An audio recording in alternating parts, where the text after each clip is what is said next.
Je m'en gueule. Salut tout le monde, bienvenue à cet épisode numéro 6 du podcast de Hockey sur demande, toujours accompagné de mon bon ami Stéphane Grenier. Salut Stéphane. Salut Max, comment ça va? Ben écoute, ça va bien, la saison de la LNH est maintenant officiellement lancée, donc ça Yes. suffit les prédictions. Maintenant, on va parler de choses concrètes. Et pour débuter cette série de podcasts pour la saison régulière, eh bien, on va commencer avec un segment qu'on appelle coup de cœur et coup de pied. Je pense que vous savez un peu où on s'en va avec ça. Coup de cœur, on dit ce qu'on a aimé dans la dernière semaine dans le monde du hockey.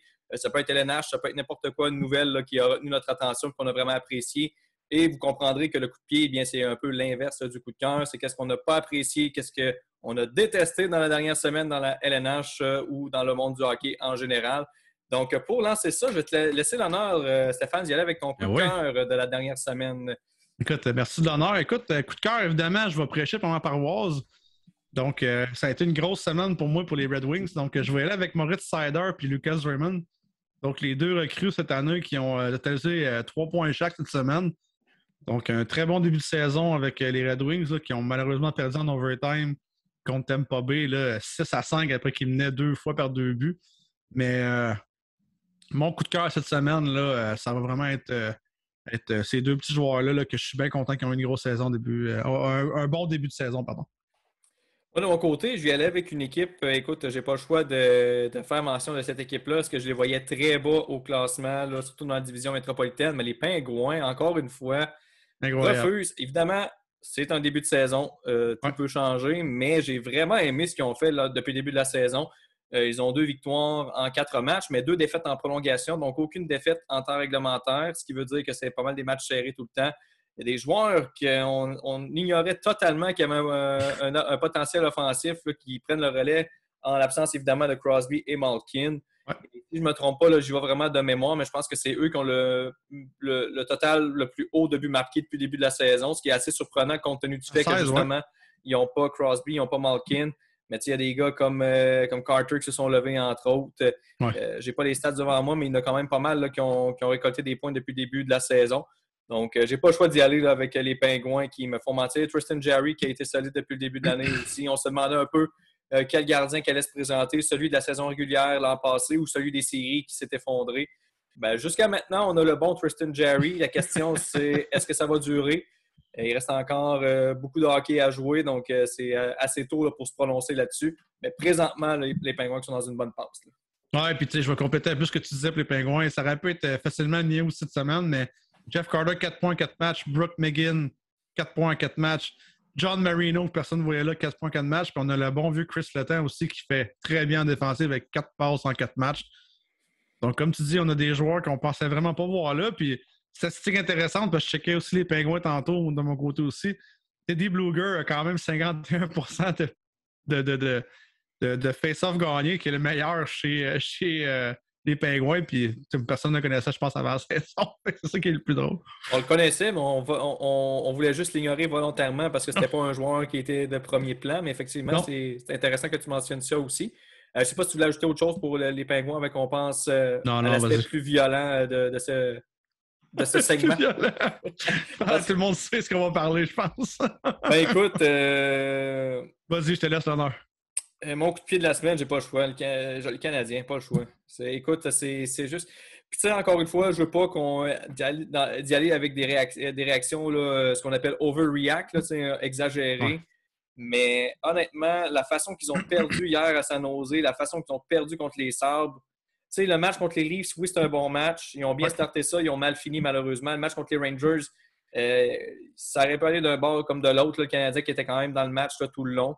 Mais les 2 volets qu'ils ont mangés, là, contre Buffalo surtout, je peux bien croire que c'est un 2-2, mais Buffalo ne sont pas censés d'avoir d'équipe cette année, puis on perd contre eux autres. Les Sharks, on les a mis les 2 là, quand même assez bas dans la division Pacifique. Ouais. C'est pas un match qui sont censés d'échapper au Centre Bell en plus. Et honnêtement, l'avantage numérique, il n'y a rien qui fonctionne. Chris Wyman, c'est censé être pas le leader, mais le carrière sur une des 2 vagues. Puis honnêtement, ça ne change pas grand-chose. Là. Il n'amène pas vraiment grand-chose. Petrie, son début de saison est assez tranquille, merci. Non, vraiment, là, il n'y a rien qui fonctionne chez le Canadien. On a 3 buts en 4 matchs. C'est même pas une moyenne d'1 but par match. Alors qu'on vantait la profondeur à l'attaque depuis le début de l'été. Mais encore là, le gros problème, puis je l'ai remarqué souvent dans plusieurs des 4 premiers matchs du Canadien, Les défenseurs sont zéro créatifs. Le nombre de fois que j'ai vu Sherrod domper la rondelle dans le fond de la zone puis que le jeu mourait là, où on dompe ça sur la baie vitrée, il n'y a pas de relance à moitié. Fait que, à un moment donné, tu as beau avoir les meilleurs attaquants du monde dans ton line-up. Si les défenseurs ne sont pas capables de leur fournir la rondelle, ben, ils ne peuvent pas faire de miracle non plus. Ouais, effectivement. Puis, tu sais, moi, mon coup de pied, c'est l'avantage numérique. J'ai jamais vu ça. On sait que les Canadiens sont pas bons depuis une couple d'années, mais là, c'est le comble du malheur. Écoute, je pense que c'est quoi, 16 occasions marquées, ils ont un but, je pense, ou 0 but. Je sais pas si Wideman a scoré pendant un avantage numérique. Je pense qu'ils n'ont aucun but à date en avantage numérique. Écoute, je regarde même pas la statistique, elle me fait peur. Là. Fait que, tu sais. je vais aller l'avoir pour le fun. Ouais, c'est ça. Comme tu dis, c'est 3 buts en 4 matchs. Je pense pas que. C'est juste qu'il n'y a pas d'animosité dans cette équipe-là. Il n'y a pas de grit. Tu sais, le fameux grit, là, je ne sais pas c'est quoi le mot en français pour grit. Il n'y a pas de vouloir. Écoute, on a vu une équipe complètement là, disparue, inodore, incolore. Ceux qui me suivent sur Facebook le savent. Là.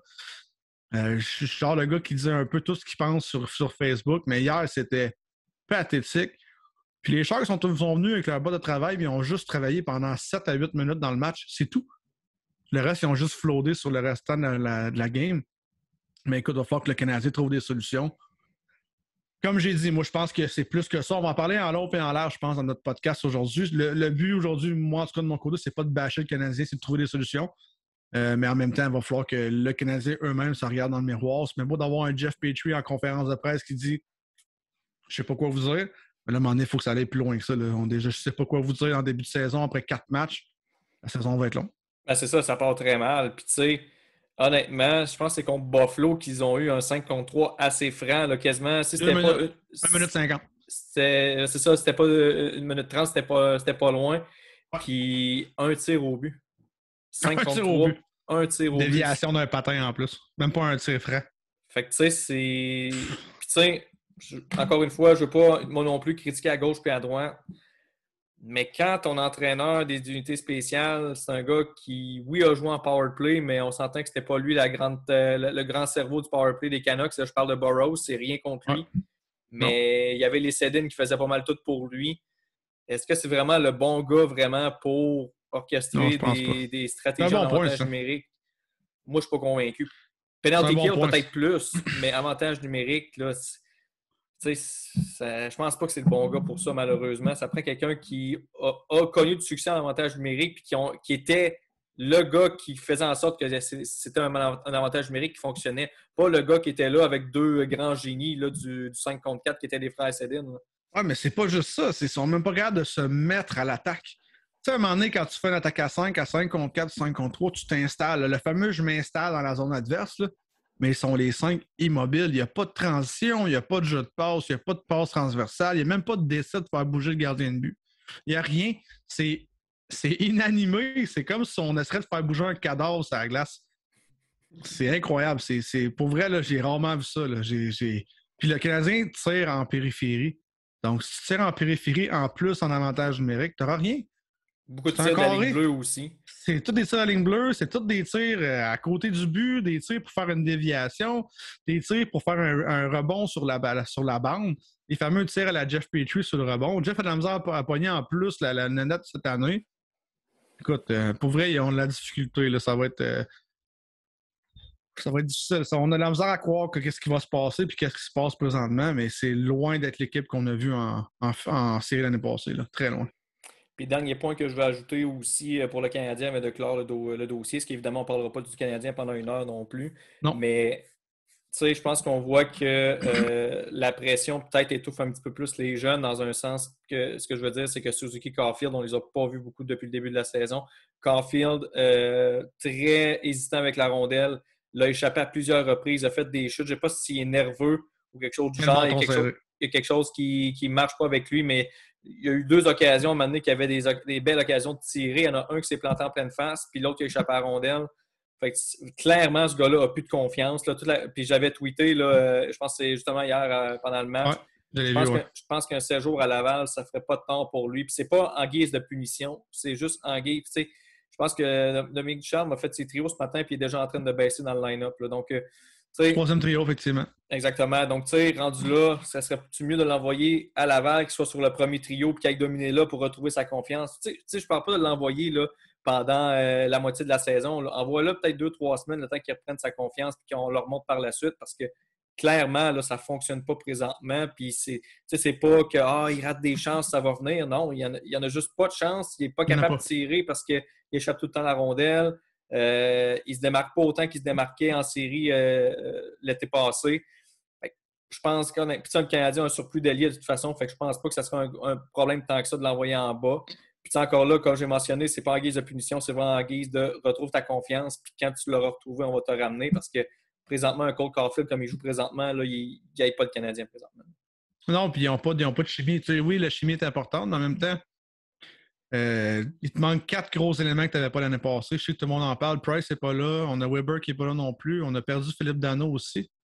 Puis notamment Tatar qui marchait à plein régime aussi en saison normale. Pas en séries éliminatoires, mais en saison, notamment Tatar a toujours été un des meilleurs joueurs du Canadien. Donc, ça te fait 4 joueurs que tu n'as pas présentement cette année pour faire rouler ça. Tu mets la pression un petit peu plus sur tes jeunes joueurs, les Cole Caulfield, le Sonmont, puis Nick Suzuki.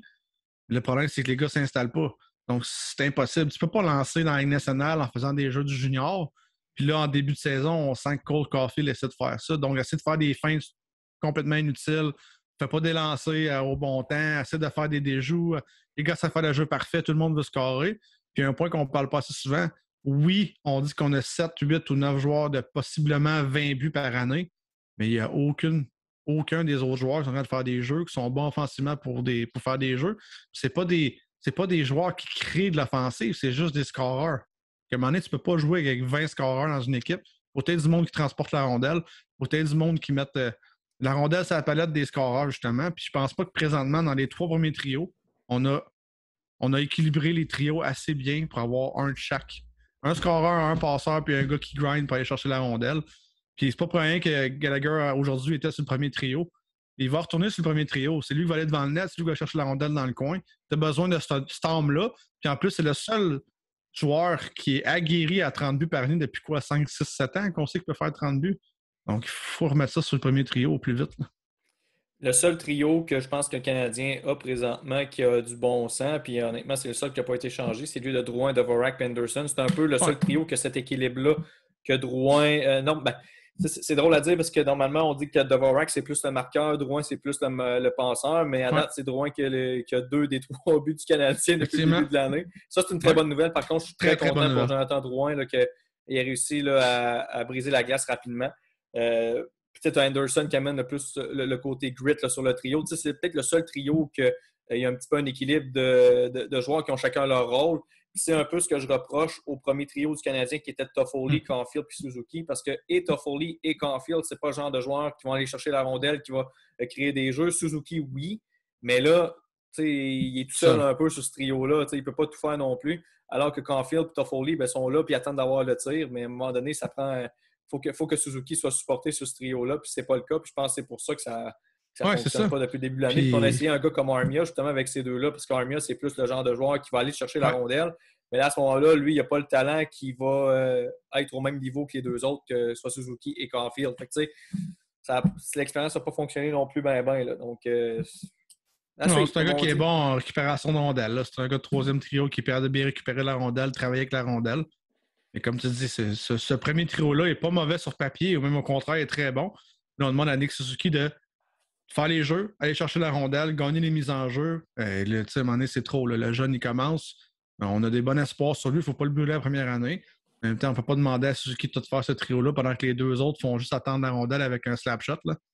À un moment donné, il faut qu'il travaille. Là. Je pense qu'il manque du travail sur la glace. Puis c'est hier qu'on l'a vu contre les Sharks. Là. Ils ont 0 travaillé en première période, puis ils ont juste lâché prise après. 4e match de la saison, je le rappelle.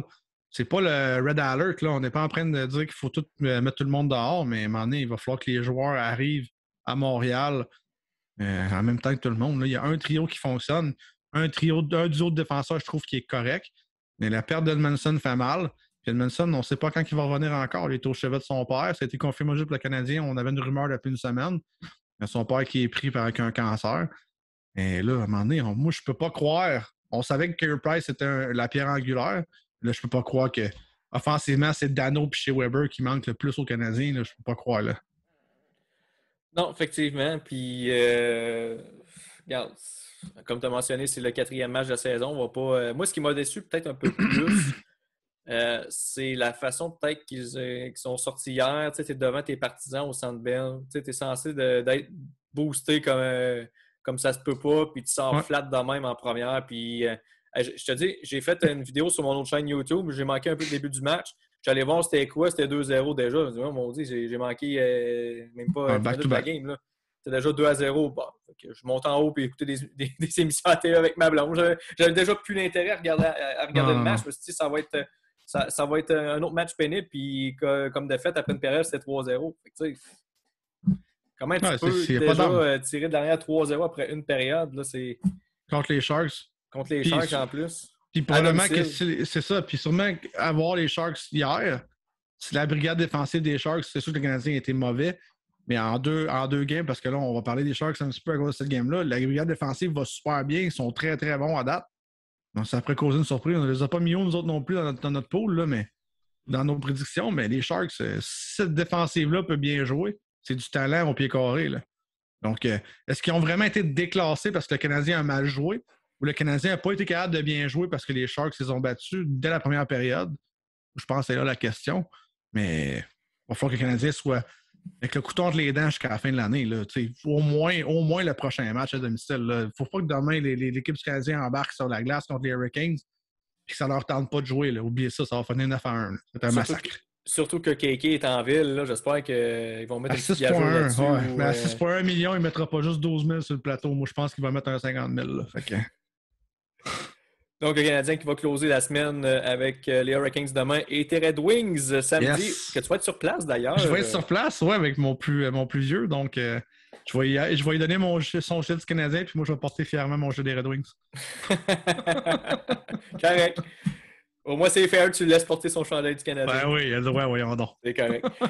Écoute, Stéphane, aujourd'hui, on n'aura pas vraiment de sujet bien précis. Comme c'est le début de la saison, on va peut-être juste faire un petit wrap-up de qu'est-ce qu'on a, les surprises et déceptions là, selon nous. Évidemment, à prendre avec un grain de sel parce que c'est le début de la saison, mais quand même juste voir globalement qu'est-ce qui s'est passé dans la dernière semaine et qui aurait pu parier qu'au moment où on se parle présentement, les Sabres de Buffalo seraient toujours invaincus. Puis, oui, on jouait contre les Coyotes de l'Arizona, ça j'en conviens, mais ça a été un match quand même serré. Je m'attendais à ce que ce soit. Ça a été même en prolongation au tir de barrage, je me souviens plus. Ouais, prolongation.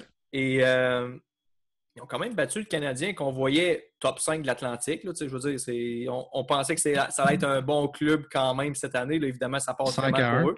Mais puis exactement 5-1, puis c'est une domination totale.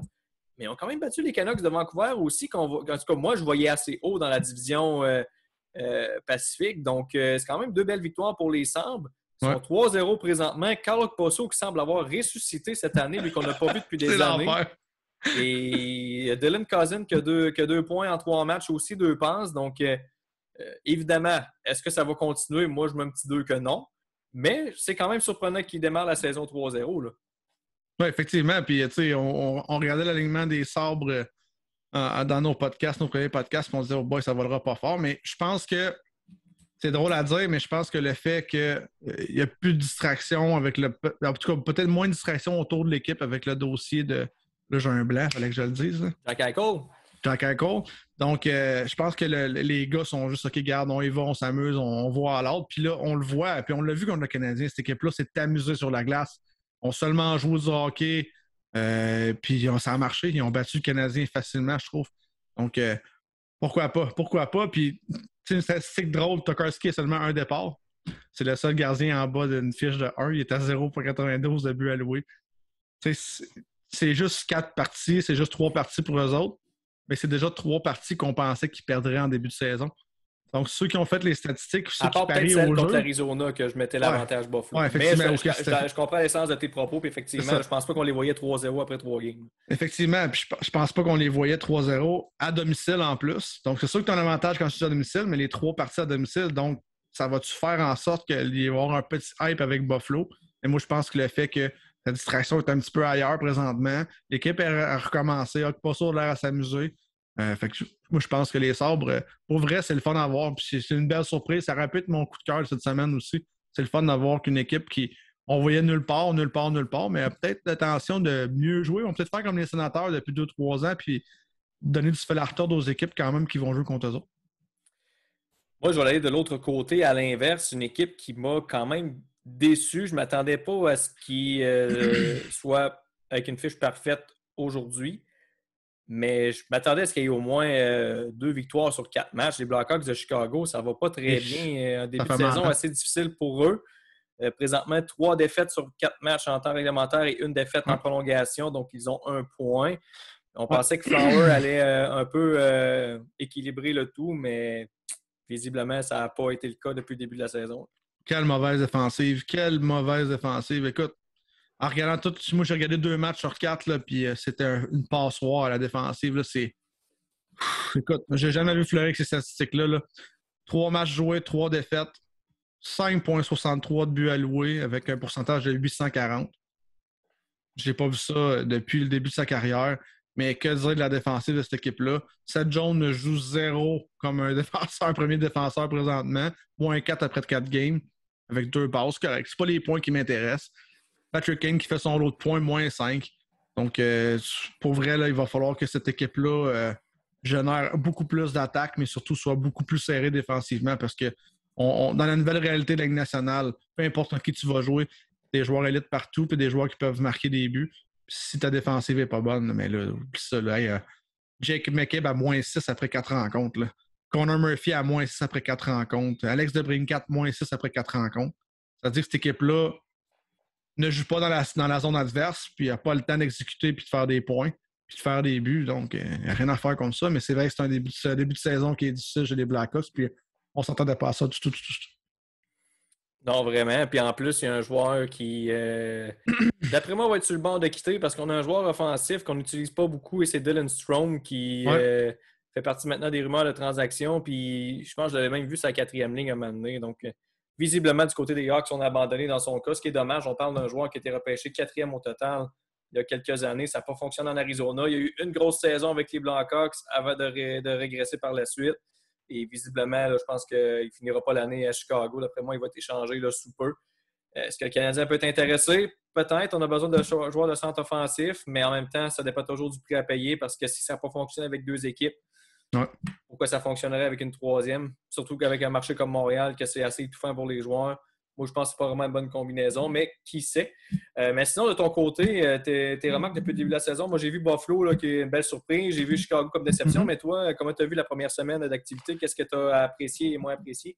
Écoute, la modification standard, j'ai aimé les parties de Seattle. Là, quand même 5 parties de jeu déjà. Une victoire, 3 défaites, une défaite en prolongation. C'est pas beaucoup de points, mais je pense que cette équipe-là m'a surpris au niveau de comment ils sont tissés quand même en début de saison. Écoute, c'est quand même drôle à dire, mais ils ont quand même 6 combats en 5 parties. Ils sont numéro 1 dans la Ligue nationale, le nombre de combats. Tu sais comment j'aime ça, les combats en plus. Mais je pense que j'ai vu autre chose. Au début de saison, on dirait que ça serait un petit peu dépareillé. Oui, ils n'ont pas les statistiques qu'ils leur donnent, ça, j'en conviens. Mais je trouve que Seattle se débrouille quand même bien pour un début de saison. Ils sont 21e présentement. Pour le reste, comme je te dis, Pittsburgh, je suis très surpris. Washington me surprend aussi. Ils sont arrivés forts. Ovechkin est en feu en début de saison. C'est quelque chose qu'on pensait qu'il ralentirait. Parce qu'on aurait des gros buts en prenant les 2 premiers matchs. Donc, c'est quelque chose qui est assez impressionnant. Puis, que dire d'Edmonton? Edmonton, à chaque année, on sait qu'il va être bon. Mais là, bizarrement, puis peut-être pas bizarrement, 3-0 en début de saison. McDavid avec Draisaitl sont en feu avec 8 points chaque. Mais ce que j'ai remarqué dans ces parties-là, c'est que défensivement, ça a l'air d'être un petit peu plus fermé, un peu plus ferme. Donc, est-ce qu'on va assister enfin à l'éclosion des Hallers avec une défensive un petit peu mieux? On avait des doutes sur cette défensive-là, mais pour l'instant, ils nous font mentir. Je pense que défensivement, ils sont bien, avec un total de plus 5 dans le différentiel de but. Mais écoute, je pense que j'ai hâte de voir la 2e et 3e semaine. Là, je pense qu'on a du bon hockey devant nous autres. Puis écoute, dernière chose que je dirais, c'est le nombre de matchs qui nous fait peur. Mais tu sais, New Jersey est à 2-0 aussi. Pour moi, c'est une surprise. Je ne pensais pas que New Jersey gagnerait 2 rencontres, peut-être une sur les 2. Mais je pense qu'encore une fois, il y a des équipes qui n'ont pas beaucoup de matchs de jouer à 2 ou 3 rencontres, même une rencontre pour les Bruins de Boston. Ils sont en train de jouer leur 2e présentement contre les Flyers. Donc, On va donner une autre grosse semaine, mais on a déjà, je pense, des équipes qui vont mieux faire qu'on pensait peut-être cette saison avec leur début de saison. Là. À moins que c'est un gros hype ou un gros écran de fumée là, pour la première ou deuxième semaine. Juste rebondir un peu sur le Kraken, tu en as parlé. Moi, ce qui m'a surpris un peu du Kraken, c'est que je m'attendais à ce que ce soit une équipe hyper défensive, qui n'accorde pas beaucoup de buts, mais qui ne soit pas capable d'en marquer. Mais étrangement, c'est l'équipe qui a accordé le plus de buts depuis le début de l'année. Donc Ouais, ça me surprend un petit peu 19. avec la défensive qu'ils ont. Puis le gardien de but, on vantait beaucoup Grubauer, mais c'est une équipe qui est capable de marquer des buts. Ouais. Et ça me surprend. Ben, dit de même, ça a l'air que c'est comme si je pensais que l'équipe allait en scorer juste 2 dans toute l'année. Mais tu sais, je veux dire, je ne m'attendais pas à ce que on a vu un match quand même serré contre les Golden Knights. Il y a eu je pense qu'ils ont eu au moins deux matchs sur 4 qui ont marqué 3 buts et plus. Fait que, ça me surprend quand même un peu. Je pensais que ça allait être une équipe qui allait perdre sur tous ces matchs 2-1, 3-1, 4-2. Mais non, ils sont quand même capables de répondre. Mais là, il va falloir qu'ils resserrent un peu plus à défensive parce que quand même étonnant que ce soit eux qui aient le plus de buts alloués depuis le début de l'année quand tu as des équipes comme Arizona, entre autres, et des équipes comme Buffalo qui sont censées en arracher, mais là, présentement, ce n'est pas le cas. Avec la volée de 8-2 qu'Arizona avait mangé contre les Blue Jackets, moi, je pensais que ça allait être ça à chaque match. Après ça s'est resserré un peu plus pour les Coyotes. Fait que non, Seattle, j'ai hâte de voir. Je n'ai pas eu l'occasion, encore une fois, de regarder un match de Seattle. On va essayer de faire ça en fin de semaine, parce que souvent, ils jouaient quand même assez tard. Fait que moi, je ne pouvais pas vraiment les regarder. Mais je vais essayer de regarder ça là, en fin de semaine, là, voir comment l'équipe se comporte sur la glace. Parce qu'on a bien beau de regarder les statistiques, mais des fois, il y a des informations qui nous manquent quand on ne regarde pas les matchs. Et que je vais essayer de me mettre la main à la pâte et aller regarder un match du Kraken d'ici notre prochain podcast. Ben oui, tu fais bien, tu fais bien. Puis autre chose aussi, mais tu sais, il y a des faits marquants que j'ai vus cette semaine. Écoute, moi, je regarde les milestones un peu dans la Ligue nationale. Ovechkin, 734 buts en 1200 games. Deuxième dans l'histoire derrière Wayne Gretzky. Quand même assez exceptionnel. Puis il y a une statistique qui est sortie tantôt que j'ai regardé, que je me fait sourire un petit peu. Ils ont comparé McDavid avec au train de vitesse qui fait des points depuis les 16 dernières rencontres. Donc on comprend qu'il y a 3 rencontres cette année puis les 13 dernières l'année passée. 42 points en 16 matchs. Quand même. 42 points en 16 matchs avec l'an passé. Donc, c'est une statistique qui m'a sauté aux yeux complètement. J'étais abasourdi. Je dis, ben oui, non, ça se peut pas. Puis là, je suis allé lire un petit peu, lire les statistiques, puis c'est vraiment ça. Donc, on a le droit à peut-être une grosse année à Edmonton, mais ça rend flou un peu ce qu'on disait. Mais Ovechkin, gros début de saison, les deux, on avait dit qu'il ne ferait peut-être pas le 40-50 buts cette année, mais là, il est en train de nous faire mentir. Donc, ça va être le fun. Ça va être une belle compétition pour aller battre Wayne Gretzky avec ses 900 buts. Là. Ses 892 buts. Mais on va te lancer une petite balle curve qu'on puisse débattre là-dessus pendant les prochaines minutes. Parce que je regarde le classement présentement. Il y a eu un match entre ces deux équipes-là hier. À la lumière de ce qu'on a vu depuis le début de la saison, est-ce que tu crois que finalement le Lightning va terminer premier et les Panthers deuxième, ou tu vois pas mal plus maintenant les Panthers terminer premier et le Lightning deuxième avec seulement 3 matchs de jouer pour les Panthers et 4 pour Tampa? Oui, mais quelle belle équipe, la Floride, puis quelle équipe structurée. Là. Pour vrai, hier, le Lightning a quand même bien joué, mais on a vu que la Floride était affamée. Ils voulaient vraiment les battre. Puis écoute, j'ai pas écouté toute la rencontre. J'ai écouté des faits saillants, puis un petit peu la deuxième période. Puis Floride a été époustouflante. Pour vrai, là, c'est une grosse équipe de hockey. Je suis bien content pour eux autres. Ça va être super le fun de les voir aller. Mais tout le monde peut marquer dans cette équipe-là. Les trios sont bien balancés. Les gardiens font la différence pour l'instant. Donc, tout est au beau fixe, on pourrait dire. Là. Spencer Knight a une belle moyenne. Tout va bien de ce côté-là. Donc, on va espérer que ça continue. Mais écoute, hier, le même nombre de lancers, 32 pour les Panthers, 31 pour le Lightning. Le Lightning a dominé au titre de mes enjeux. Mais 6 pénalités, 6 power play manqués du côté du Lightning, 0 en 6. On n'est pas habitué avec le Lightning de voir ça. Habituellement, à chaque 3 ou 4 pénalités, il y a un but qui se marque. Donc, mais ça a été toute une rencontre des Panthers hier qui ont menotté les Lightning quand même. À domicile en plus. Un match, pour les Panthers, c'était un match sur la route, mais pour le Lightning, c'était un match à domicile. On s'est fait avoir carrément là, avec une défaite de 4-1. Est-ce que le départ de Kucherov et sa blessure va faire mal encore au Lightning cette année? Est-ce que ce sera la carte cachée et puis ils iront chercher un meilleur joueur? On ne le sait pas, mais Kucherov, cette équipe-là est beaucoup moins profonde qu'elle était au cours des 2 dernières années avec tous les échanges qu'ils ont été obligés de faire à cause du plafond salarial. Et là, cette blessure-là va-tu vraiment faire mal? Moi, je pense que les Panthers, je pense que tu les avais mis premiers, puis moi, je les avais mis premiers Lightning. Oui. dans nos prédictions. Donc, je pense que je vais te la donner, celle-là. Les Panthers sont très surprenants. Puis, je Non, moi, les vois j'avais mis premiers. le Lightning, moi aussi, premier. OK, donc, Les deux, on les avait mis premiers. les premiers. Hein, fait que je pense que les Panthers, pour vrai, c'est sûr que c'est 3 rencontres. Puis, le Lightning, c'est 4. Mais là, ils sont arrivés en retard aussi dans la saison de Lightning avec la première game de la saison. Mais je pense que la Floride sont prêts cette année. Ils sont vraiment prêts. Mais tu sais, du côté du Lightning, je pense que oui, il y a le hangover de la Coupe Stanley là, présentement parce que ils n'ont pas été convaincants vraiment. Tu sais, le Non. premier match, ils se sont fait lessiver par les Pingouins, encore une fois, à domicile. Le deuxième match Ouais. contre tes Red Wings, ils étaient sur le bord de perdre. Là. C'est les Red Wings qui ont laissé ce Par match-là 3 aller buts. carrément. Oui, ils sont venus parce qu'ils ont du talent, mais ils étaient quand même proches de perdre contre les Red Wings. Là, tu perds contre tes rivaux là, de la division avec les Panthers de la Floride. Tu sais, ça n'a pas été un début de saison très convaincant malgré les éléments qu'on a. Puis là, tu viens de parler de la blessure de Kucherov. Est-ce qu'on doit commencer à s'inquiéter du côté de Kucherov? Est-ce que ses meilleures années sont derrière lui avec toutes ces blessures-là? Moi, honnêtement, ça commence à me faire peur. Là. 2 longues blessures comme ça, c'est pas très rassurant pour Kucherov. C'est oui, on a encore les Braden Point. Mais d'ailleurs, je pense que Point a juste de quoi comme 1 point depuis le début de la saison ou 2 points. Il n'a pas dominé tant que ça depuis le début de l'année. Là. Donc, ça aussi, c'est un autre point d'interrogation. Vasilevski, c'est pas non plus un bon début de saison pour lui. Donc, tu sais, oui, je crois que le Lightning ont joué beaucoup de hockey dernièrement, puis qu'à un moment donné, ça pèse lourd là, dans la balance, mais avec le talent qu'ils ont, honnêtement, ils sont censés avoir une meilleure fiche que ça depuis le début de l'année. Encore une fois, c'est très tôt. Ils peuvent rebondir là, assez rapidement. Oui. Mais avec la blessure de Kucherov à long terme, là, ça risque de compliquer les choses pas mal pour Tampa Bay. Ils vont quand même finir top 3 dans la division Atlantique. Mais je pense que cette blessure-là vient d'ouvrir la porte solide aux Panthers pour terminer au premier rang. Oui, exact. Puis, tu sais, comme tu dis, les marchands de points ne sont pas là. Point de 2 points avec un but, une passe. Puis après ça, c'est mort. Alex Killorn a 2 buts.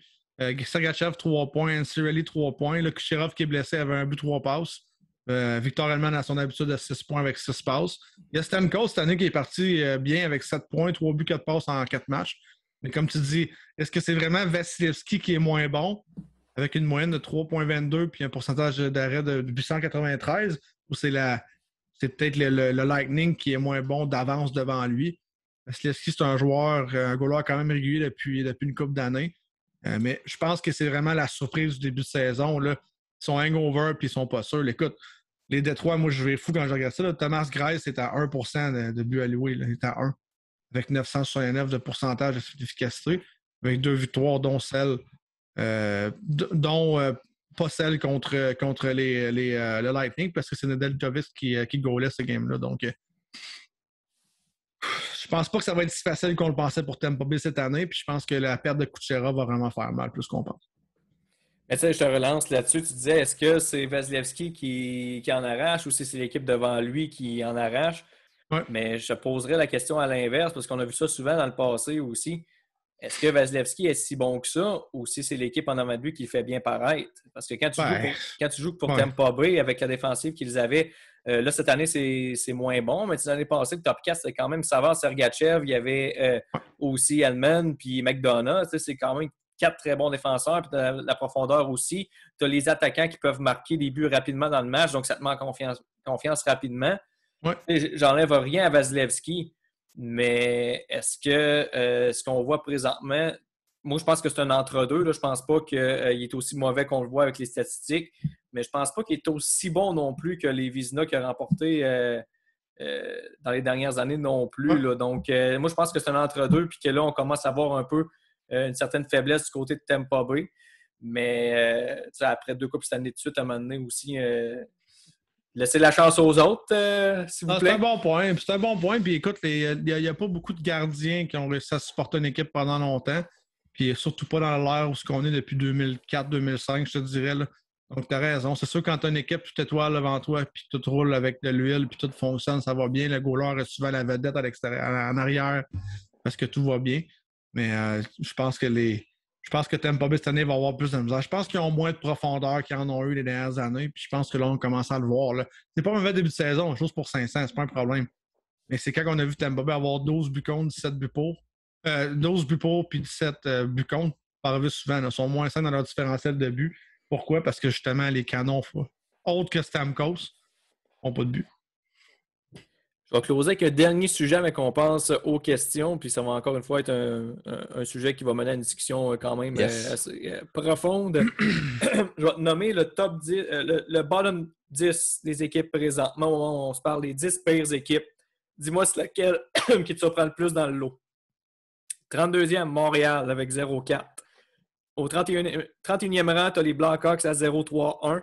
30e, tu as Arizona avec 0-2-1. 29e, tu as Winnipeg avec 0-2-1. 28e, tu as Calgary à 0-1-1. 27e, là c'est là que le fun commence. 27e, tu as les Islanders de New York, qu'on a vu champion de la Coupe Stanley, à 1-2-0. Ils ont remporté leur dernier match finalement, mais ça avait très mal démarré pour eux. 26e rang, les finalistes qu'on a mis en Coupe Stanley, l'Avalanche du Colorado à 1-2-0. Sans McKinnon pour les 2 premiers matchs, il faut quand même le préciser. Ouais. Et 25e rang, tu as Nashville à 1-2-0. Ben, en fait, les 3 prochaines équipes sont à égalité. Tu as Nashville à 1-2-0. Tu as les Kings à 1-2-0. Et pour clore la marche, tu as Vegas à 1-2-0.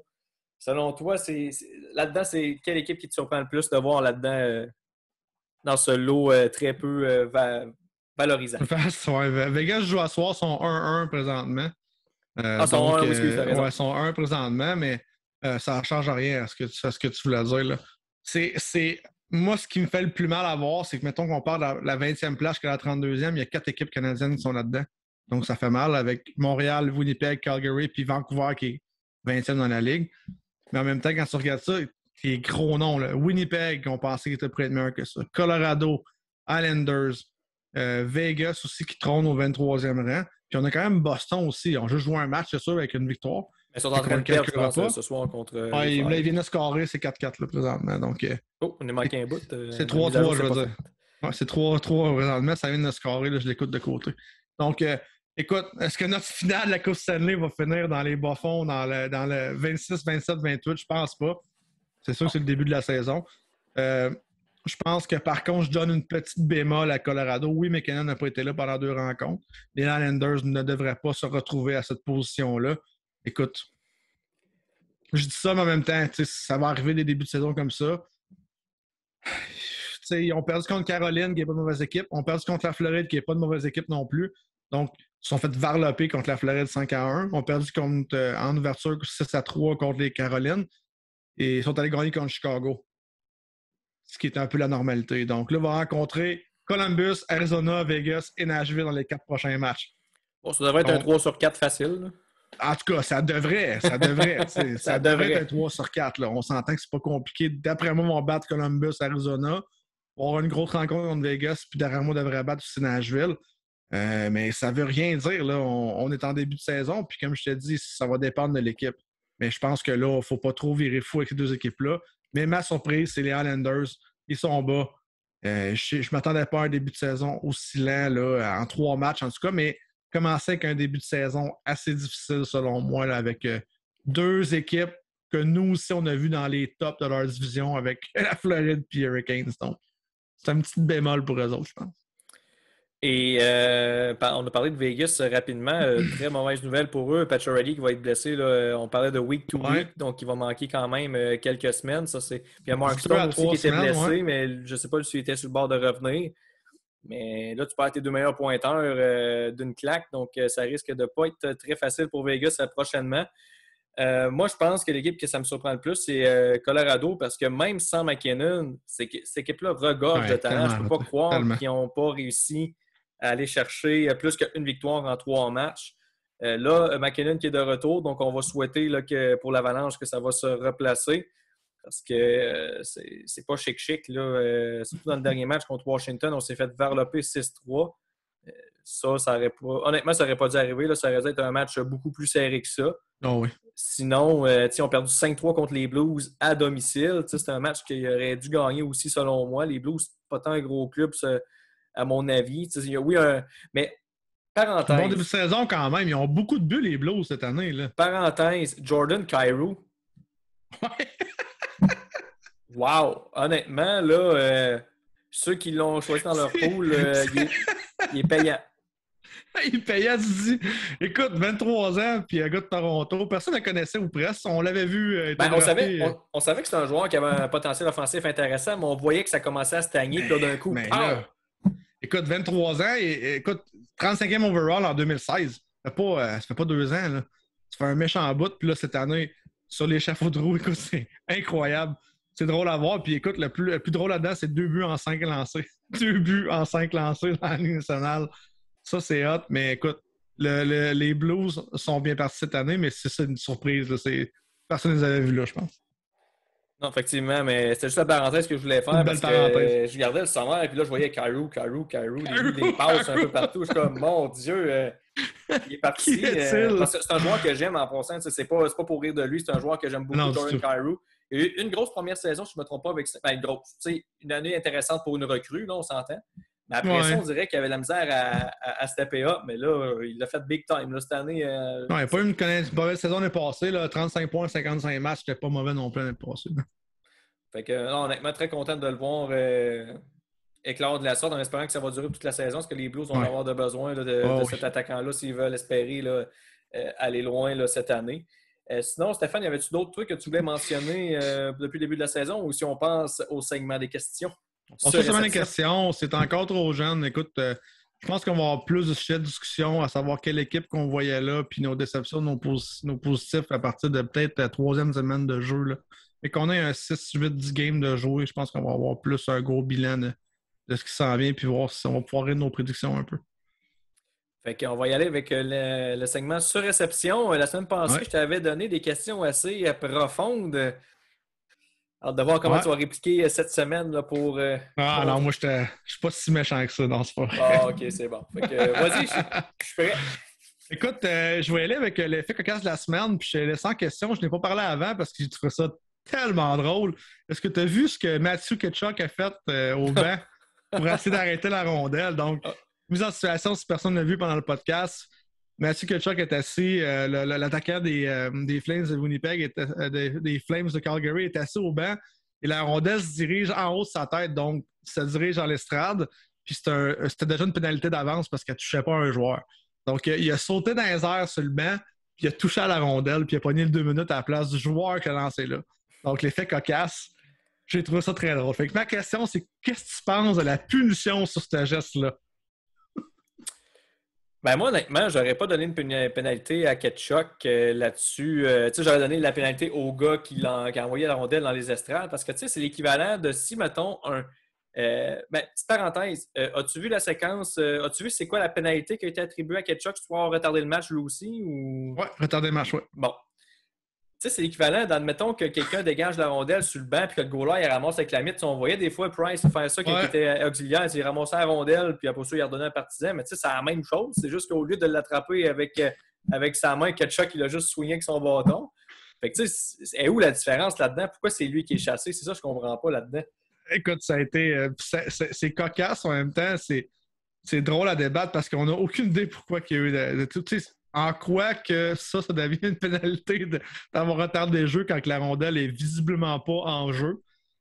Donc, c'était aussi, moi aussi, ce côté-là, je comprenais pas pourquoi on a donné une pénalité là-dessus. Moi, je pensais que c'était une joke. Il y a peut-être dans le livre des règlements là, une petite phrase en toutes ces pénalités-là avec un astérix qu'on ne sait pas. Il y a sûrement quelque chose qui sont basés parce que, honnêtement, je ne peux pas croire qu'ils ont dit « Ah, il y a toujours pas qui votait au banc. » Tu sais, c'est... Toute la rondelle s'en allait pas en jeu. Là, en tout cas. Ben, c'est ça, la rondelle était déjà sortie à la base. Tu sais, je comprends, ça, mettons, la rondelle était encore en jeu, puis il l'avait swingé au vol pour la faire dévier en dehors de la patinoire. Là, OK, peut-être j'aurais compris plus. Mais là, la POC était déjà pas en jeu. Comment tu retardes la game quand c'était déjà un arrêt de jeu à la base? C'est un très, très bon point. Donc, c'était l'effet cocasse de la semaine. J'ai trouvé ça très drôle. Puis, on n'en parle jamais de ça. Fait que je voulais voir comment tu avais vu ce geste-là. Écoute, ça a fait rire. Puis, même lui, au bas de définition, là, si vous regardez un peu les images de ce qui s'est passé, là, il y aurait l'arbitre, puis il rit en voulant dire tu sais, hey, va-t'en, toi, qu'est-ce que tu fais là? C'est quoi cette affaire-là? C'est très, très drôle. Mais ça arrive toujours à ces types de joueurs-là. Hein. Que ça soit Tkachuk, ça n'aurait pas été Lindholm ou Crosby ou McDavid. Ça soit un Matthew Tkachuk, évidemment. Deuxième question pour toi, mon cher. Et puis, celle-là, on a parlé un petit peu, puis on ne s'est pas externisé sur le Canadien parce que c'est pas le but du podcast, je pense, de s'externiser sur le Canadien, mais selon toi, qui du Rocket de Laval présentement pourrait aider le Canadien? Personne. Personne? Honnêtement, tu sais, tout le monde tripe sur l'équipe du Rocket cette année parce que oui, il y a plein de Québécois, il y a plein de joueurs intéressants, mais tu sais, tu regardes cette équipe-là, puis c'est tous des AHLers de carrière. Là. Il n'y a aucun joueur qui va venir aider le Canadien là-dedans. Puis, tu sais, je trouve ça plate un peu parce que tu regardes les sommaires du Rocket là, quand ils marquent des buts, puis c'est tout le temps des vétérans que tu sais qui ne viendront pas aider le club. Excuse-moi, mais des Laurent Dauphin, ça va rester un attaquant borderline qui va peut-être dépanner une fois de temps en temps, mais c'est pas un joueur qui va avoir un impact dans la LNH. Même chose pour les Belles-Îles, même chose pour. En fait, il y a peut-être un joueur qui pourrait aider le Canadien parce qu'on parlait d'un joueur on parlait d'une équipe qui ne travaillait pas, une équipe qui n'amène pas d'intensité. Ben, amener Raphaël Harvey-Pinard. Il a connu un excellent camp. C'est un gars qui met ses bottes de travail à chaque game. S'il n'y a personne qui veut travailler dans cette équipe-là, ben lui, il va travailler puis ça va peut-être en pousser d'autres à vouloir faire la même chose. Fait que si tu veux amener peut-être un spark plug, là, comme on dit, là, moi, ce serait Raphaël Harvey-Pinard. Mais est-ce qu'il va amener des buts et des passes? Probablement pas. Mais si tu le mets sur la carte et que tu le vois qu'il se défonce pour le club, ça va peut-être inciter à d'autres à vouloir travailler autant aussi. Fait que, pour répondre à ta question, ce serait lui. Mais si tu parles d'un joueur de talent qui peut aider le Canadien à marquer plus de buts, non, personne. Juste un joueur. Moi, j'en ai parlé à Job aujourd'hui, puis je travaille à Laval. Là, pour ceux qui savent, je suis représentant de Montréal, je travaille à Laval. Donc, j'ai une coupe dans le golf, on parle souvent de hockey. Puis les gars m'ont parlé de Pizzetta. Je me demandais qu'est-ce que Michael Pizzetta pourrait donner. Puis je pense que c'est ce qui manque aux Canadiens, c'est de la hargne à jouer. C'est ce qui l'a fait qu'on l'a remarqué au camp d'entraînement, c'est qu'il ramassait les bandes, il mangeait les bandes, il droppait les gants, défendait ses joueurs.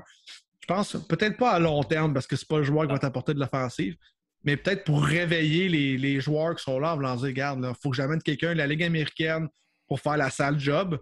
Peut-être ça l'aiderait le Canadien. Moi, c'est le joueur que j'avais en tête. Harvey-Pinard, c'est un très bon point parce que c'est probablement le seul joueur de talent qu'on a en bas qui est peut-être prêt à éventuellement jouer en nationale. Encore là, je pense pas que Raphaël Harvey-Pinard, s'il joue dans la LNH, ça va être dans un rôle offensif. Oui, il a du talent, mais tu sais, je vais te poser une question pour rebondir un peu sur la tienne. Puis tu sais, là, oubliez le facteur québécois, là, ramassez-moi pas avec ça. Là. Mais tu prends qui pour ton quatrième trio? Prends-tu Paquette, Perrault ou Pezzetta puis Harvey-Pinard? Parce qu'honnêtement, moi, depuis le début de la saison, Paquette, Perrault, je trouve que c'est assez tranquille. C'est difficile, merci. Hein? Ouf, c'est difficile. Perrault, il a vraiment pas un bon début de saison. J'ai rien vu de lui présentement. Paquette, je pense que c'est de circonstance. Il essaye, mais il n'est pas capable avec un quatrième trio qui est inanimé. Mais tellement de bonnes questions. Tu me lances une vraie droite, là, je suis au tapis. Le compte est rendu à 5. Écoute, je sais pas. Parce que, tu sais, honnêtement, tu parles d'Harvey-Pinard et de Pezzetta, tu montres les deux en même temps. Tu commences à avoir un quatrième trio qui amène de l'énergie pas pire. Là. Ça, parce que tu veux en plus. Au lieu d'avoir deux vétérans que ils connaissent la game puis que je dis pas qu'ils surfent un peu sur le fait qu'ils sont habitués de jouer dans la LNH, mais tu amènes deux gars comme Pezzetta et Harvey-Pinard qui vont être vraiment contents d'être là, ils vont être excités au bout, ils vont manger les bandes. Puis juste ça va faire en sorte que ton quatrième trio va prendre tellement plus de valeur parce qu'il va avoir plus d'intensité, plus de coups d'épaule. Tu dis que Pezzetta, c'est vrai qu'il peut dropper les gants aussi une fois de temps en temps. Ouais. Mais tu sais, quand tu regardes le quatrième trio du Canadien, il n'apporte pas ça. D'habitude, un quatrième trio, c'est censé t'amener du momentum, c'est censé t'amener de l'énergie. On regarde des gars comme Carl Clutterbuck qui fait tellement bien ça avec les Islanders. Ah, mon Dieu, oui. Des joueurs, écoute, je pourrais en nommer, là, appelle-t des joueurs de quatrième trio qui amènent beaucoup d'énergie. On parle dans le passé, un gars comme Sean Thornton, là, il n'est plus là, évidemment. Là. Mais tu sais, c'est ce genre de joueur-là que tu le sais que quand tu mets sur la glace, ça ne sera pas un mauvais chiffre de sa part. Ça ne sera pas un chiffre hyper spectaculaire, mais tu sais qu'il va te donner 2-3 coups d'épaule, qu'il peut dropper les gants. Fait que, moi, je pense qu'amener ces deux joueurs-là, c'est sûr qu'au niveau talent, ça ne volera pas tant haut. Ce n'est pas des joueurs qui vont te remplir le filet, mais c'est des gars qui vont être contents d'être là, qui vont vouloir prouver des choses à l'organisation, contrairement à deux vétérans qui, oui, honnêtement, seraient censés d'être quand même motivés parce qu'ils savent qu'ils peuvent perdre leur poste assez rapidement. Mais à la lumière de ce qu'on voit depuis le début de la saison, pour moi, le mémo s'est pas rendu à ces deux joueurs-là parce que c'est pas des gros débuts de saison. Là. Non, exact. Puis est-ce que tu sais, un autre bémol sur cette question-là, est-ce que Marc Bergevin a amené ces deux gars-là juste pour sauver son poste ou faire plaisir aux Canadiens ou faire plaisir à Jeff Molson? C'est une autre affaire, ça aussi. Mais je vais dire que cette question-là que tu m'as posée, une chance que tu ne m'en pas posée la semaine prochaine, je n'aurais pas été quoi de répondre. Je t'ai quand même posé. Je n'ai pas répondu non plus. C'est une bonne question. C'est vrai qu'on peut regarder des fois si à Laval il y a quelque chose qui peut nous aider, mais quand je regarde ça, l'équipe est bourrée de vétérans qui ne feront pas la ligue. Le Rocket vont être hyper forts, mais au niveau du développement, ils ne passeront pas grand-chose. Là, surtout que Payling va se blesser en plus. Fait que, non, effectivement. Puis on a Xavier Wallet qui, va-tu vraiment apporter plus qu'un Wideman? Donc, c'est ça l'affaire aussi. C'est vrai, tu as raison que la profondeur à Laval est vraiment pour Laval, finalement. Pas trop pour le Canadien. Tu as bien raison là-dessus. Troisième question. Est-ce que Lightning vont profiter de la blessure à long terme de Kucherov et aller chercher un joueur d'impact? Est-ce qu'on va stacker encore cette année pour nous faire schnout dans les playoffs l'année prochaine? Ben écoute, tout est possible. Hein. Je pense que Julien Brisebois, s'il l'a fait une fois, il est capable de le faire 2 fois. Là. Ouais. Fait que qui maintenant, ça c'est une autre question. Parce que je pense pas qu'ils vont avoir assez d'argent pour mettre la main sur un Jack Eichel, par exemple. Et là, c'est sûr qu'il est très tôt dans la saison, donc on ne sait pas trop c'est qui les joueurs qui peuvent être échangés. Est-ce qu'ils peuvent peut-être aller chercher un gars comme Dylan Strome, qu'on parlait tantôt à Chicago, pour essayer de le relancer? T'sais, normalement, Tampa Bay, tu mets un joueur qui a moindrement de l'allure dans l'alignement, puis ça devient finalement une super vedette. N'importe qui peut produire à Tampa. Fait que je pense que ça serait un environnement qui pourrait profiter un gars comme Dylan Strome. Mais oui, c'est possible. Regarde, Julien Brisebois l'a déjà utilisé une fois cette carte-là. Il peut l'utiliser une deuxième fois facile. Là. Mais encore là, il faut savoir si Kucherov est vraiment out pour l'année ou s'il est out juste pour une couple de mois. Parce que, tu sais, s'il est out juste pour une couple de mois, faut qu'il pense qu'il faut qu'il ramène ce salaire-là dans l'alignement aussi. Fait qu'il ne faut pas trop faire de folie. Mais s'il sait déjà qu'il est out pour l'année, pourquoi pas? Non, je sais qu'on va avoir plus de réponses au cours de la semaine prochaine, de passer les tests de rayon X plutôt du côté de Lightning Tampa Bay. Mais je trouvais un fait intéressant parce que si tu as lu en début de saison, le National a bloqué le fait que le Canadien ne pouvait pas mettre chez Weber sur la liste des blessés à long terme et le ramener en playoff. Et je trouvais ça un peu cocasse après ce qui s'est passé l'année passée. Donc, c'était un petit peu la sous-question de ma question. On rit bien avec l'effet Kucherov l'année passée. Ça empêche que Kucherov, c'est tout un joueur de hockey. Puis comme tu disais tantôt, c'est bon parce qu'on en a parlé un petit peu pendant notre podcast là, après une trentaine de minutes, mais ce joueur-là va être probablement une cible pour les joueurs au cours des prochaines années, mais est souvent blessé. Donc, est-ce qu'on va connaître une grosse carrière au niveau de Nikita Kucherov où on va être blessé 40-50 games par année, des fois 20-25 games? Donc, c'est un gars qui a un gros salaire pour être blessé là, le tiers de ta saison tout le temps. Là. Est-ce que Kucherov, c'est le Pavel Bure 2.0? Un gars avec tant de talent, mais qui manque tellement de matchs qu'il ne pourra pas exploiter son potentiel de toute sa carrière là, pleinement. J'espère que non. Sait-on jamais? Sait-on jamais. Et dernière question, et la plus plate de la gang. Est-ce que Marc Bergevin restera en poste? Puis là, je voulais dire d'ici samedi parce que les Red Wings vont les péter 9-1. Mais non, c'est pas vrai. Mais... Ah, ben attends, les Hurricanes peuvent les péter avant 9-1. Ouais, c'est ça, avec 2-9-1 back-to-back. Non, c'est pas vrai. Hey boy. Mais est-ce que Marc Bergevin va être en poste d'ici, là, je vais le dire, Noël? Donc, est-ce que la pause de Noël et la pause vers le milieu de saison, là, dans le fameux temps où ils vont jouer le 1er janvier, est-ce que Marc Bergevin sera encore en poste avec le Canadien? Moi, je dis que oui, parce que c'est quand même assez rare qu'on fait un changement de GM en plein milieu de saison. D'habitude, c'est le genre de choses qui se passent à l'entre-saison. Puis, en même temps, on peut dire ce qu'on veut de Bergevin, mais on ne peut pas dire qu'il n'a pas essayé. Là. Il a amené Hoffman, il a amené Savard, il a fait une transaction suite à l'offre hostile là, pour Kotkaniemi. Moi, honnêtement, ce qui m'inquiète le plus, c'est Dominique Ducharme. Moi, honnêtement, je m'attendais. Pendant la saison COVID, je lui donnais le bénéfice du doute parce que c'était une saison écourtée, c'était une saison très condensée, fait que pas beaucoup d'entraînement, pas beaucoup d'occasion de travailler avec les joueurs. Mais là, cette année, il y a eu un camp d'entraînement qui a été horrible. Il n'y a personne qui s'est démarqué dans ce camp d'entraînement-là pour les bonnes raisons, malheureusement. Et là, ce qu'on voit dans les 4 premiers matchs, c'est un peu la suite du camp d'entraînement qu'on a eu assez fade. Puis, tu sais, c'est son rôle de préparer les joueurs, c'est son rôle de s'assurer que, justement, tout le monde est prêt. Puis, il vient juste de signer un contrat de 3 ans. Honnêtement, puis tu sais, c'est rien contre Duchamp personnellement parce que, tu sais, je l'aime bien comme coach. Là, il a l'air d'être une bonne personne. C'est pas peut-être la plus charismatique d'un point de presse, mais ça sera un dossier pour un autre podcast. Mais tu sais, c'est un gars qui a eu du succès partout, qui est passé au niveau junior, entre autres. Mais j'ai comme l'impression que le problème part un peu de là aussi. Est-ce que c'est un manque d'expérience qui fait en sorte que cette équipe-là est mal préparée? Je ne le sais pas. Honnêtement, je ne veux pas avancer des théories là, sans avoir connaissance de cause. Mais ça fait 4 matchs, puis il y en a 2 que l'équipe a fait vraiment dur. Le camp d'entraînement, ça a été horrible, comme j'ai mentionné tantôt. Tu sais, oui, les joueurs ont une part de responsabilité là-dedans, Mais il y a des coachs aussi derrière ça. Puis, honnêtement, je pense pas que Duchamp va être congédié cette année parce qu'il vient juste de signer un contrat de 3 ans. Donc, le Canadien aurait de l'air un peu fou de le congédier dès cette année. Mais honnêtement, moi, ça m'inquiète, ça, le coaching staff, là, de voir que l'avantage numérique fait rien. En même temps, les joueurs sont là, fait que c'est peut-être au niveau stratégique qu'on n'utilise pas les bonnes choses. Après ça, on n'est pas capable de marquer des buts à 5 contre 5 non plus. Moi, ce serait plus de ce côté-là que je me retournerais parce que je serais surpris que Bergevin soit congédié. Je pense qu'il va juste terminer sa saison, puis après ça va être ciao bye s'il part.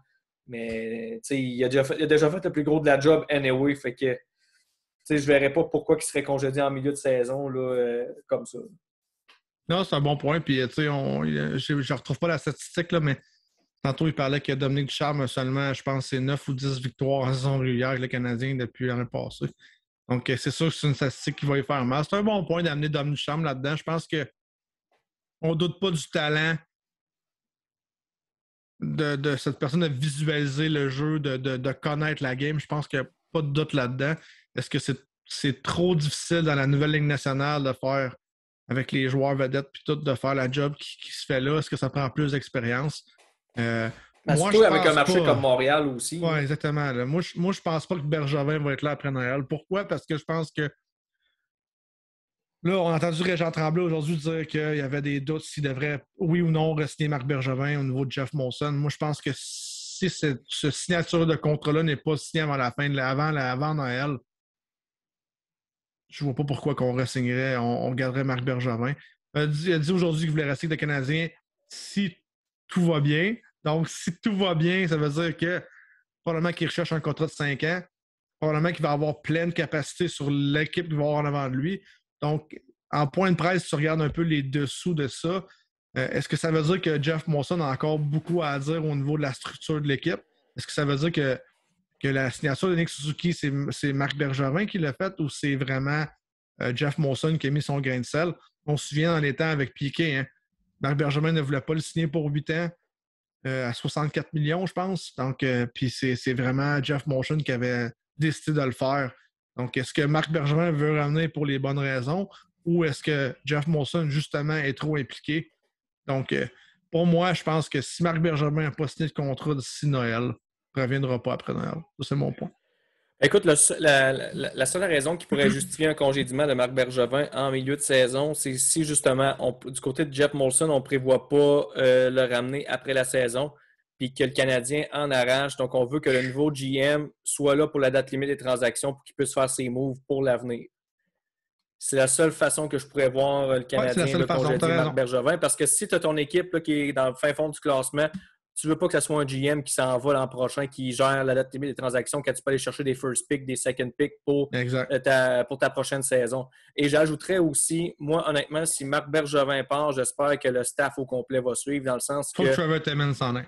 Exact. Je pense que, puis tu sais, c'est rien contre Timmons. Je n'embarquerai pas dans ce débat-là parce que oui, il a fait des bons coups, oui, il a fait des mauvais coups comme n'importe quel autre recruteur. C'est une science inexacte, le repêchage. C'est sûr qu'ils se sont plantés royalement souvent avec leur choix de première ronde, mais tu sais, encore là, en revanche, il a été chercher un Gallagher qui a été repêché 5e ronde, Jake Evans qui joue avec l'équipe présentement, choix de 7e ronde, Caden Primo qu'on dit que c'est le gardien de l'avenir, je me garde des réserves là-dessus, mais on dit quand même que c'est le meilleur prospect du Canadien au niveau des gardiens de but, choix de 7e ronde aussi. Il y a Joshua Roy qui est en train de brûler la Ligue junior majeure du Québec présentement, choix de 5e ronde si je ne me trompe pas. Donc, tu sais, à défaut de ne pas être bon avec les choix de première ronde, au moins, il a été capable de trouver des perles là, dans les fins de ronde. Mais je pense juste que ça prend un changement de mentalité au niveau du scouting dans cette équipe-là.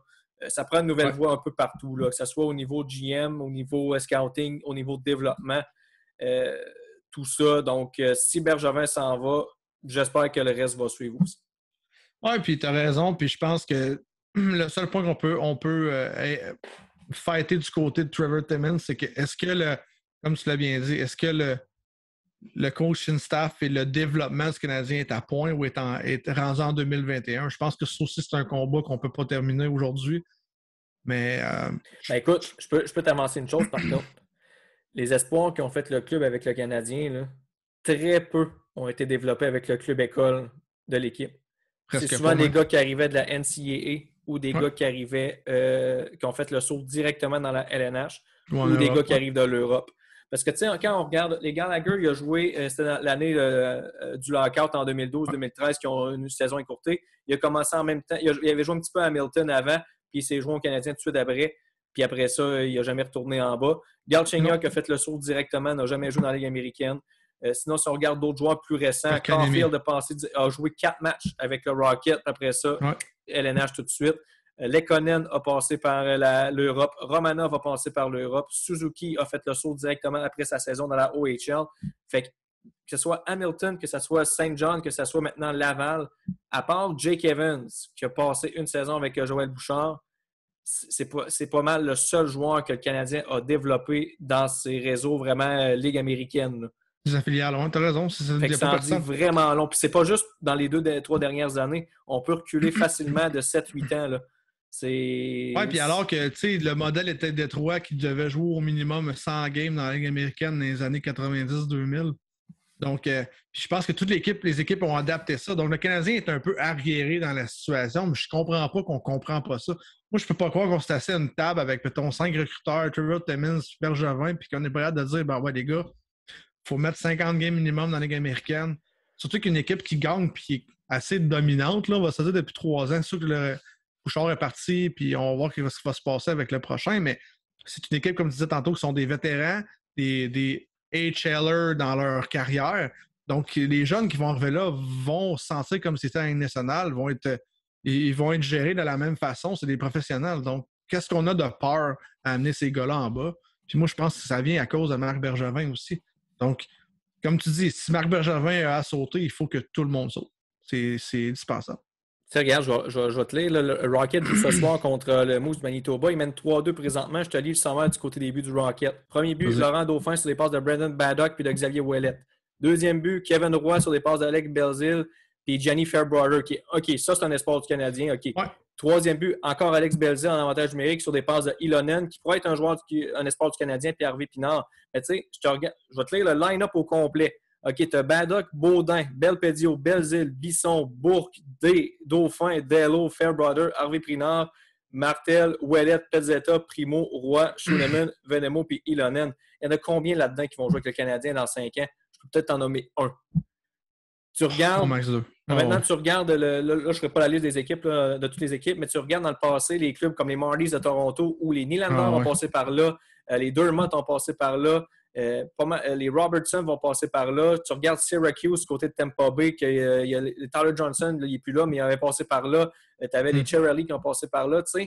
Tu vois qu'il y a une différence vraiment. Le Rocket ont boosté ça de vétérans qui joueront jamais dans la LNH ou qui vont remplacer, ils vont finir peut-être avec 50 games dans leur carrière, alors que tu as d'autres formations. Parce que, tu sais, oui, je pense qu'il y a un règlement là, pour le nombre de vétérans que tu dois mettre dans ton équipe de AHL, mais le reste sont entourés par des joueurs que l'équipe vont développer. Le Canadien, dans les dernières années, c'est ça, on remplit des vétérans qui ne joueront pas à moitié. Puis on a peut-être 2-3 espoirs là, dans cette équipe-là, vraiment, là, qui appartiennent aux Canadiens dans le sens que c'est un joueur qui ont repêché, qui sont en train de développer puis qui veulent essayer des années dans la LNH. Ouais, on l'a vu hier, là. On l'a vu hier, regarde San Jose, ils ont quoi, 5 nouvelles recrues cette année?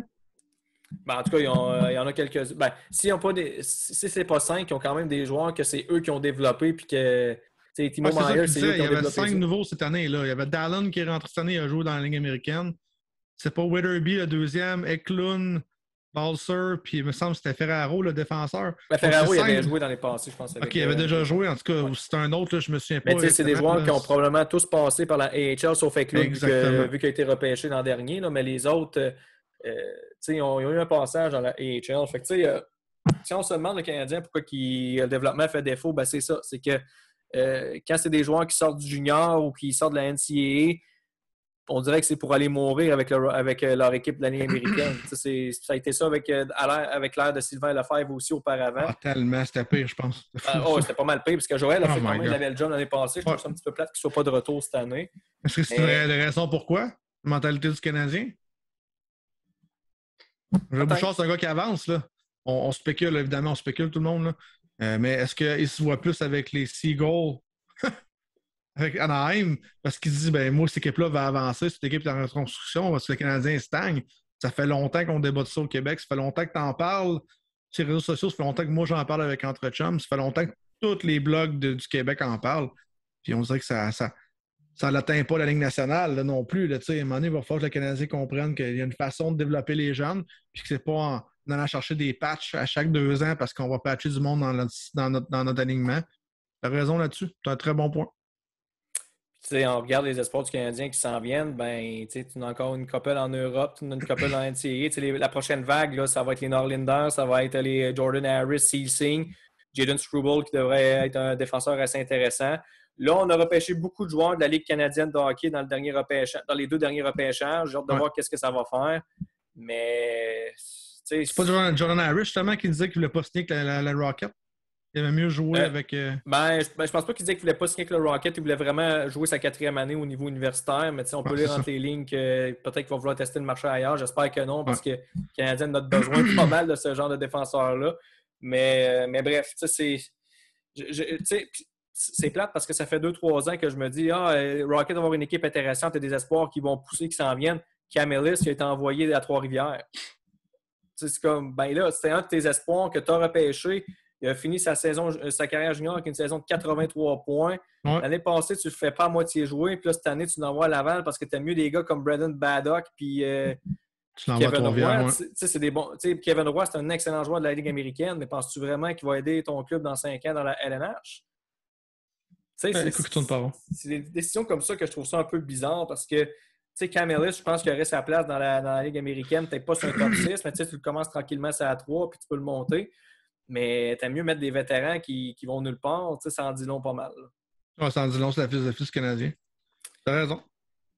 Fait que bref, c'est assez pour le bashing chez le Canadien. Je pense qu'on va closer. Le bashing, c'est qu'il faut comprendre que l'amateur moyen au Québec prend pour le Canadien, vu que cette équipe-là performe.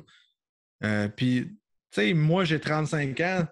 J'ai vu le Canadien gagner en 93, mais depuis ce temps-là, c'est 0 depuis 95. Puis je ne suis pas un fan du Canadien, pas parce que j'aime pas le Canadien, parce qu'il ne me montre rien sur la glace depuis autant d'années. On a des bons espoirs qui arrivent, mais ils font patate. Ils font toutes patate. C'est juste avec le Canadien que ça fait ça, on dirait qu'il y en a plusieurs années après année. Je ne dis pas que ça n'arrive pas nulle part. C'est pas du bashing, c'est juste de dire qu'il faut à quelque part cette mentalité-là change. Bergevin, ça fait 10 ans cette année qu'il est là. Ça n'a pas changé. Il n'y a pas rien qui a changé. Quel est le seul joueur à jouer le Canadien qui a été repêché par Bergevin et qui a été grandi dans l'équipe du Canadien? C'est Gallagher, puis Price. Mais Price, c'était un top 5. Puis Gallagher, encore là, Price, c'est même pas Bergevin qui l'a repêché. C'était way back. C'était en 2005. En 2005, fait qu'encore plus. Même pour Gallagher, je me demande si c'est lui qui l'a repêché. Je pense pas. Je me semble qu'il a été repêché en 2010, puis Bergevin est arrivé en 2012. Donc encore, tu vois dessus, fait qu'il n'y en a aucun finalement. Ben, tu sais, il y a Caulfield, mais là, on attend, il est encore jeune. Il y a Romanov, mais on attend, c'est encore jeune. Ça. Il y a eu Sergachev qui aurait pu être bon, mais on l'a échangé pour Drouin.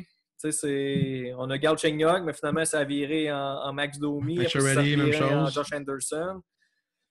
Fait que, tu sais, c'est... Ouais, c'est difficile. Puis, tu sais, on dit, les Canadiens, depuis que Bergevin est arrivé, qu'il veut bâtir par le repêchage, mais tu regarderas le line-up du Canadien. C'est tous des joueurs à qui... Il y a eu des joueurs, comme Gallagher, Price, oui, ça c'est par repêchage, mais il était déjà là à la base. Fait que c'est pas lui vraiment qui a le mérite pour ça. Mais après ça, c'est toutes des signatures ou des transactions. Oui, puis c'est comme s'il disait on bosse pas le repêchage, pas le repêchage, les Blackhawks ont fait ça, mais ils gardent pas un joueur. Comme tu dis, les meilleurs joueurs, ils les envoient pas à bonne place. Fait qu'à un moment donné, ça donne ça. Ça donne ce qu'on a devant nous. Puis tu sais, c'est là que je suis un peu jaloux de ton équipe des Red Wings. Tu sais, eux, tu regardes ça, t'as les Raymond qui arrivent, t'as Sider, t'as Zadina, là, après ça, Rasmussen, bon, c'est tel que tel. Mais tu sais, honnêtement, tu regardes les 3 derniers repêchages des Red Wings, puis je les échangerais pour ceux-là du Canadien, parce que Détroit et Caroline, c'est 2 équipes qui ont vraiment bien repêché dans les 2-3 dernières années. À chaque fois, je voulais un joueur que le Canadien repêche, c'était soit Caroline ou soit Détroit qui le ramassait à chaque maudite fois. Ah oui, il faudra d'avoir. Je ne veux pas dire que je me prends pour un expert, là, que je connais tous les espoirs, mais c'était des joueurs que je trouvais qui avaient de l'air intéressants.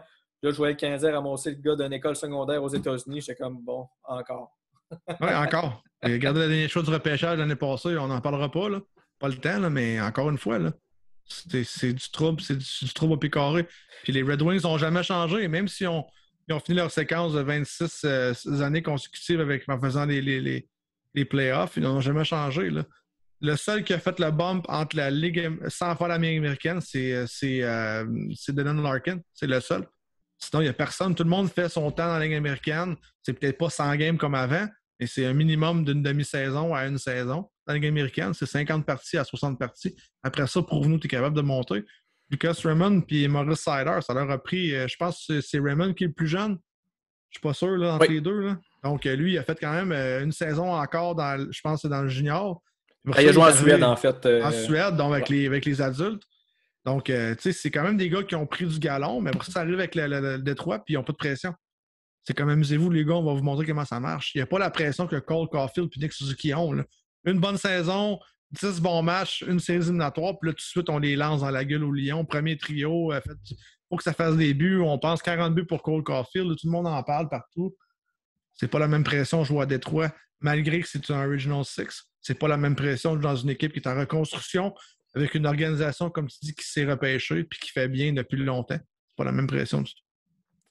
Bref, dossier à suivre pour tout ce brouhaha chez le Canadien. On va espérer que pour l'équipe, ça va mieux se replacer parce que sinon, je pense qu'on va voir certaines personnes appuyer sur le bouton panique. Pour ma part, c'est pas le cas.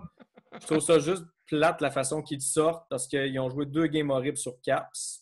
Puis c'est contre 2 équipes que ça n'aurait pas dû arriver. T'sais, honnêtement, la game qu'ils auraient joué hier contre Toronto, la première, j'aurais mieux compris. Parce que Toronto, c'est un rouleau compresseur. C'était un match qui était à Toronto. Mais là, tu joues contre San Jose, une équipe qui n'est pas censée être bonne cette année, à domicile. Puis après une période, c'est 3-0. Ça, je le comprends. Ah ouais, puis c'était l'envers. On va espérer qu'ils vont mieux jouer demain et samedi. Au moins que j'ai un peu de fun. Ouais, ben, peut-être moins samedi pour toi si tu veux voir tes Wings gagner. Là. Ouais, mais c'est moi qui joue bien. J'espère juste pour toi là, que le Canadien, genre, ils vont pas perdre demain, mettons 5-1 encore. Puis que là, ils vont sacrer une rince aux Wings. Là, tous les buts qu'ils n'ont pas scorés depuis le début de l'année, ils vont tous les scorer samedi. Puis ça va finir genre 9-0. Ouais, ça se pourrait. Ça serait juste drôle. Ton gars va être content, mais j'ai l'impression que papa va être moins heureux. Ouais, tu me texteras pendant la game, tu diras I told you so. Ben écoute, Stéphane, un gros merci encore une fois de ta collaboration. On se retrouve la semaine prochaine pour un prochain podcast. Yes. Encore une fois, je vous le dis, comme à chaque fin de podcast, si vous n'êtes pas encore abonné à la chaîne YouTube, faites-le. Sinon, on est également sur Apple Podcasts, on est également sur Spotify, Balado Québec aussi, si vous regardez les podcasts là. Puis sinon, un gros merci à tous ceux qui prennent le temps de nous écouter et aussi à partager. Parce que je vois qu'il y a quelques personnes là, qui partagent notre podcast également sur Facebook. Donc, un gros merci à ces gens-là. Et nous, on va se retrouver la semaine prochaine pour un autre podcast. Yes, salut tout le monde. Bonne semaine. Bon, OK. Bye bye.